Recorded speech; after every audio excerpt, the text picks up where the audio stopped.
Hola, hola, bienvenidos a Big Left. Voy a contar algo que es muy cierto y por eso quiero poner la solemnidad de como un juramento. O sea, Dios está de testigo de lo que estoy diciendo, porque esto es así, es una cosa muy cierta. En nombre del Padre, del Hijo y del Espíritu Santo. Amén. Miren, yo estudié en el Colegio San Ignacio. Y en el Colegio San Ignacio había una institución ignaciana que se llamaba CBX, que son comunidades de vida cristiana. Y en esas comunidades de vida cristiana había cursos que tenían tres. En mi curso había una. Y esa comunidad se formó, que se llamaba Los Galatay. Entonces, en esa comunidad me tocó conocer a un compañero de curso más profundamente y le dije yo, oye, eh, qué lindo esto de pertenecer a una comunidad cristiana, una comunidad católica, qué lindo esto. Yo estoy entrando ahora. Me dijo, no, mira, yo no creo en Dios. Pero qué cosa más rara, ¿por qué tú, siendo ateo, no crees en Dios, estás en una comunidad cristiana? Bueno, porque para mí Jesucristo era un revolucionario. Ah, ya. Entonces traté de convencerlo y me juntaba con él y así me fui haciendo amigo de él para convencerlo de, de que el ateísmo era un error. Entonces le hablaba mis argumentos y él me daba sus argumentos. Y finalmente nos hicimos amigos y esa amistad duró harto tiempo. Porque, bueno, él se fue de Chile en un tiempo y no nos vimos, pero después nos encontramos, etcétera. Y, y él era de una familia del Partido Comunista. Entonces, cuando yo quería entrar a militar a un partido, lo primero que se me ocurrió fue el Partido Comunista. Entonces quería ser militante del Partido Comunista. Y él, sus tíos, sus abuelos, su mamá, su papá, todos, los hermanos, todos eran del Partido Comunista. Entonces era como esa familia de los Dei, son todos de los Dei, lo mismo. Entonces me tocó entrevistarme con un tío de él, y ese tío era uno de los dirigentes en la clandestinidad del Partido Comunista. Y yo le dije que quería militar y él me dijo, solamente tú puedes militar, pero te vamos a dar una sola misión. Aquí hay que ser obediente. Aquí hay un alto mando. Tú entras al Partido Comunista y hay un alto mando. Esto es militar, es jerárquico. Y nosotros queremos que tú que entres a la UDI, a la Unión Demócrata Independiente, que se había fundado recién. Y yo estaba estudiando Derecho, la carrera de Derecho en la Universidad Católica, en el Campus Oriente, la Pontificia Universidad Católica. Y estudiaba Derecho. Entonces yo él me dijo, tú, the right man in the right place, eres ahí, ahí. Tienes que allegarte a Jaime Guzmán, tienes que dejar de discutirle en las clases, tienes que allegarte, hacerte del gremialismo, de las juventudes del gremialismo, y después, cuando seas abogado, seguir en la Unión Demócrata Independiente y ojalá llegar a un puesto político. Pero yo le dije, mira, eso va contra mi manera de ser porque yo soy acaballado y soy pasional y se me va a salir el que en mi corazón está con la izquierda y con el marxismo y no con ellos. Me dijo, tú tienes que templar tu carácter y tienes que poder hacer eso porque la causa lo requiere. La causa requiere que tú seas abogado y que tú estés en la UDI. Y si no tengo mucha plata, le dije yo, porque puede que, que si me dedico a la política me vaya mal. No te preocupes por la plata, nosotros te vamos a apoyar en la plata. Necesitamos infiltración en ese partido. Y empecé a preguntarle otras cosas y no me podía dar respuesta porque eran cosas que no podía él responderme.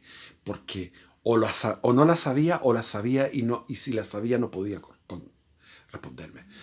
Eh, no acepté ese puesto porque iba contra mi naturaleza y, y así me fui entusiasmando más con el movimiento de izquierda revolucionario que lo encontré más de acuerdo a mi estilo de joven, chascón y rebelde y tonto de esa época, idiota, para andar en esas cosas. Entonces, después tuve un tiempo preso en la penitenciaría y ahí, bueno, conocí miristas que eran miristas de hechos de armas, por infringir la ley de tenencia de armas y por hechos de sangre. Estuve con ellos ahí, conocí a esos miristas, pero también conocí a la disciplina de los militantes comunistas cuando estábamos en la cárcel, cómo se portaban. Después en la universidad, cambié, estuve en la Universidad de Chile. En la Universidad de Chile pude constatar cómo en cada asamblea había un tercio de personas que estaban aplaudiendo o gritando consignas y que era como una cohorte romana, era como un manípulo romano, eran gallos disciplinados, súper disciplinados, y eran los del Partido Comunista. Y el Partido Comunista tenía esa disciplina y tenía esos recursos y esa jerarquía, ese mando. Entonces es una organización tremenda. Después vino todo lo del Carrizal Bajo, el intento de asesinato de Pinochet, las jornadas de protesta. Y después, bueno, yo ya estaba con hijos y estaba trabajando en Aysén, en Puerto Aysén, en el tema de los salmones. Estaba a cargo de un centro de cultivo de salmones, el más grande de Chile en aquellos tiempos. Llegué a tener 1.000.000 de salmones a mi cargo. Y en ese momento, por los datos, llegué con un número de teléfono anotado en una libretita y lo llamé y era uno de los dirigentes, si no era el primero de la región de Coyhaique del Partido Comunista, y era un abogado y fuimos amigos. Y en esa época, bueno, él era un dipsómano, nos dedicábamos a emborracharnos. Cuando nació mi hijo Sebastián, el día de su nacimiento, yo quedé tan traumado con esto del parto y encontré increíble lo del parto. Entonces quedé pero volado y me junté con él y tomamos una cantidad de cervezas que en el piso vimos, o sea, paradas, cervezas de litro de narcisos entre 20 y 30 cervezas de litro. Sí, fue una cosa increíble. Era un dipsómano y bueno, y entre medio nos fumábamos los pitos. Y con este gallo estábamos en esa época, cuando nació Sebastián, mi hijo, mi primer hijo, estábamos ahí con el tema de la campaña presidencial de Pinochet, que Pinochet pensaba que iba a ganar el plebiscito, porque estaba rodeado de puros aduladores, de hueones, chúpale, no sé qué cosa. Entonces, Pinochet estaba no viendo la realidad. Pinochet no estaba viendo la realidad, porque le estaban diciendo que él podía triunfar en el plebiscito. Yo sabía que no iba a triunfar en el plebiscito. Entonces le dije a mi amigo este comunista de Puerto Aysén, le dije, Pinochet no va a ganar. Me dijo, ¿cómo tú puedes creer eso? Si son fraudulentos los plebiscitos.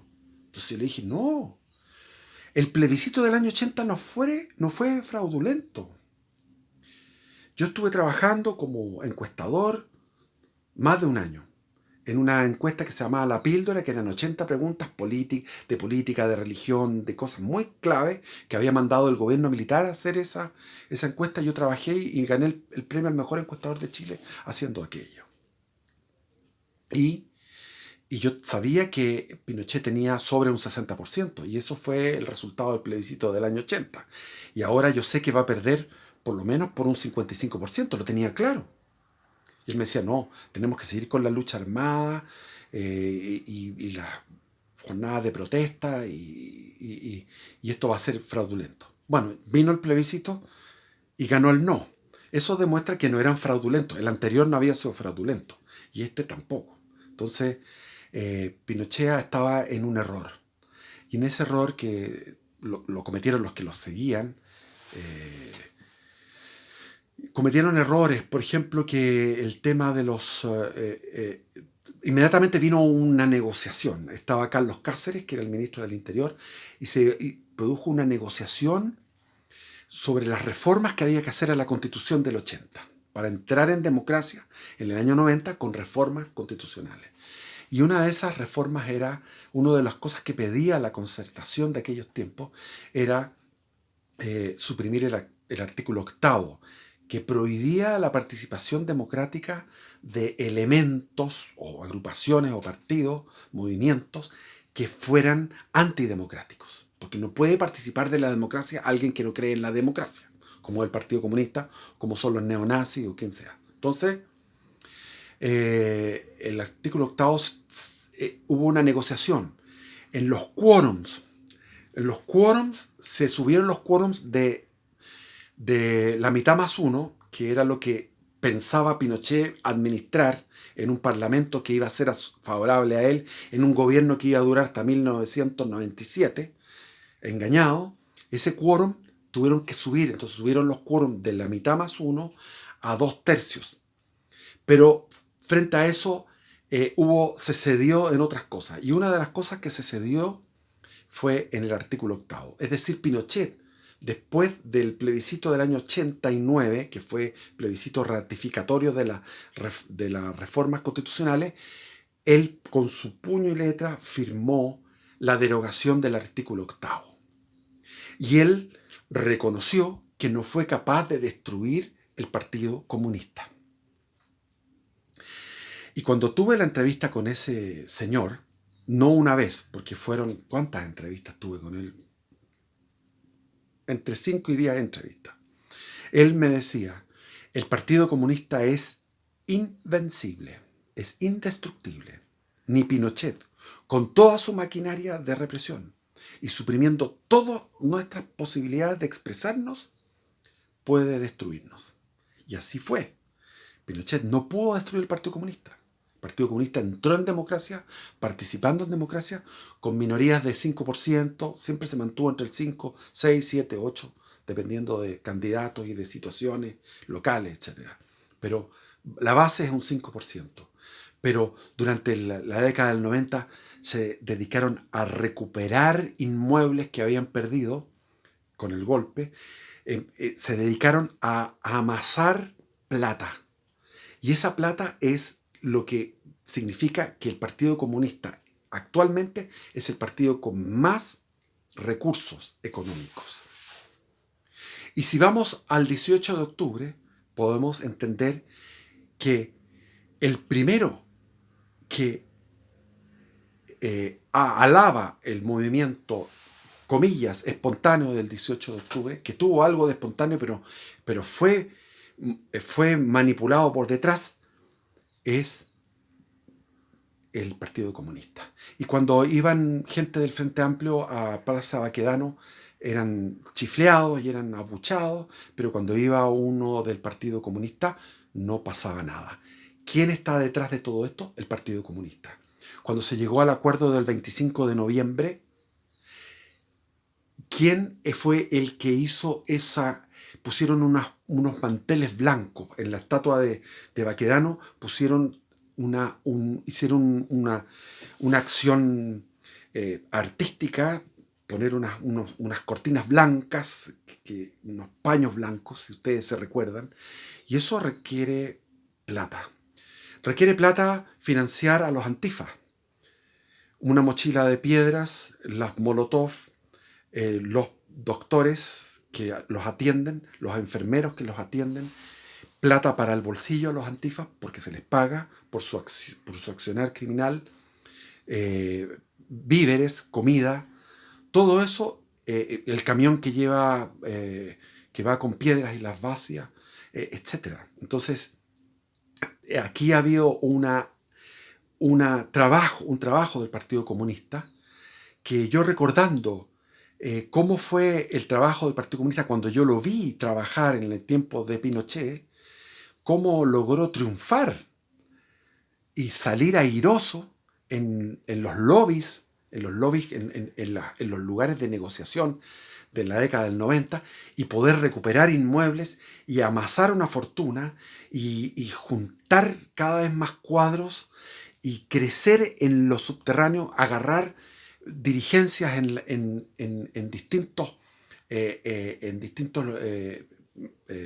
organizaciones sindicales, etc. Por lo tanto, el Partido Comunista es el que está detrás de todo esto. Está detrás de Boric, está detrás de todo esto. Y él Partido Comunista no firmó el acuerdo del 25 de noviembre. No necesitaba firmarlo. Los otros trabajan para ellos. Los comunistas llevan más de 100 años trabajando. Tienen una cultura, tienen familias completas. Uno va donde una familia comunista y está el papá, el abuelo, el tío, todos toman sus tragos, se ríen, son entretenidos.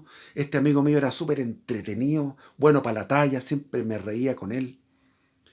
Y son muy humanos, muy agradables, y sus fiestas son entretenidas. Y tienen una cultura, y llevan más de 100 años en todo esto.